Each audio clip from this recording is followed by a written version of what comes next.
شروع اللہ کے نام سے جو نہایت مہربان اور رحم کرنے والا ہے۔ کیا تم نے نہیں دیکھا کہ اللہ نے پاک بات کی کیسی مثال بیان فرمائی ہے؟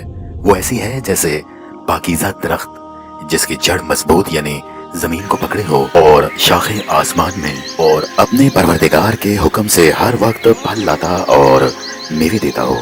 اور اللہ لوگوں کے لیے مثالیں بیان فرماتا ہے تاکہ وہ نصیحت پکڑیں۔ اور ناپاک بات کی مثال ناپاک درخت کسی ہے، نہ جڑ مستحکم نہ شاخیں بلند، زمین کے اوپر ہی سے اکھاڑ کر پھینک دیا جائے اور اس کو ذرا بھی جماؤ نہ ہو۔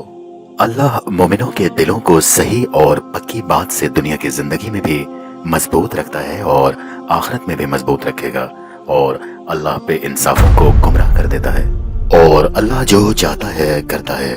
کیا تم نے ان لوگوں کو نہیں دیکھا جنہوں نے اللہ کے احسان کو ناشکری سے بدل دیا اور اپنی قوم کو تباہی کے گھر میں اتارا؟ وہ گھر دوزخ ہے، سب ناشکرے اس میں داخل ہوں گے اور وہ برا ٹھکانہ ہے۔ اور ان لوگوں نے اللہ کے شریک مقرر کیے کہ لوگوں کو اس کے راستے سے گمراہ کر دیں۔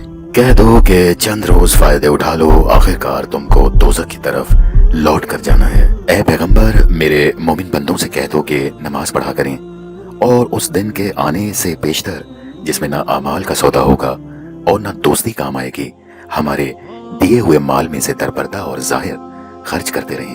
اللہ ہی تو ہے جس نے آسمانوں اور زمین کو پیدا کیا اور آسمان سے بارش برسائی، اور پھر اس سے تمہارے کھانے کے لیے پھل پیدا کیے، اور کشتیوں اور جہازوں کو تمہارے زیر فرمان کیا تاکہ دریا اور سمندر میں اس کے حکم سے چلیں، اور نہروں کو بھی تمہارے زیر فرمان کیا، اور سورج اور چاند کو تمہارے لیے کام میں لگایا کہ دونوں دن رات ایک دستور پر چل رہے ہیں، اور رات اور دن کو بھی تمہاری خاطر کام میں لگایا، اور جو کچھ تم نے مانگا سب تم کو عطا کیا۔ اور اگر اللہ کے احسان گننے لگو تو شمار نہ کر سکو گے، مگر لوگ نعمتوں کا شکر نہیں کرتے۔ کوئی شک نہیں کہ انسان بڑا بے انصاف اور ناشکرا ہے۔ اور جب ابراہیم نے دعا کی کہ میرے پروردگار اس شہر کو لوگوں کے لیے امن کی جگہ بنا دے، اور مجھے اور میری اولاد کو اس بات سے کہ بتوں کی پرستش کرنے لگی ہیں بچائے رکھ، اے پروردگار انہوں نے بہت سے لوگوں کو گمراہ کیا، سو جس شخص نے میرا کہا مانا وہ میرا ہے، اور جس نے میری نافرمانی کی تو بخشنے والا مہربان ہے۔ اے پروردگار میں اپنی اولاد میدان مکہ میں جہاں کہتی نہیں تیرے عزت و ادب والے گھر کے پاس لا بسائی ہے۔